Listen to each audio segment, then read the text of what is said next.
আসুন আজকে শিখি লেবুর কাটিং কিভাবে করতে হয়। সর্বপ্রথম আপনারা ছোট করে সাইজ মতো লেবুর ডালগুলোকে কেটে নেবেন। 8 থেকে 10 ইঞ্চি কাটা যায় এবং চাইলে আপনারা ছোট করেও কাটতে পারেন।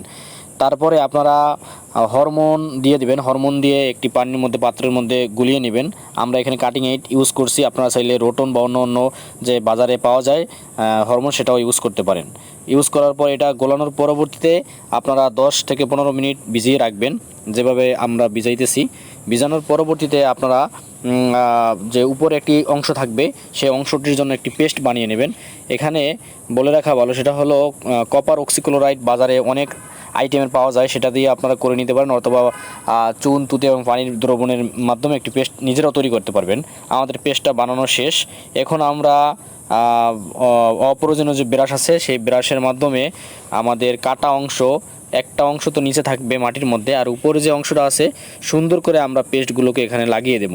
পেস্টগুলো আমরা লাগানোর ক্ষেত্রে খেয়াল করব যে আমাদের কোনো জায়গা যেন বাকি না থাকে, যেখানে কাটার চিহ্ন আছে, ক্ষতর চিহ্ন আছে, সব জায়গাতে আমরা এটা লাগিয়ে দেব, যাতে করে কোথাও পচন ধরতে না পারে। এই পেস্টটি বানানোর ক্ষেত্রে আমি একটু আগেও বলেছিলাম যে আপনারা কপার অক্সিক্লোরাইড বাজারে বিভিন্ন কোম্পানির নামে পাওয়া যায়, সেটা আপনারা সহজেই ক্রয় করতে পারেন, করে আপনারা পরিমাণ মতো পেস্ট বানিয়ে নিতে পারেন, অথবা আপনারা চুন, তুতে এবং পানির মাধ্যমে নিজেরাও চাইলেও বানিয়ে নিতে পারেন। এটা তেমন কোনো কঠিন বিষয় না।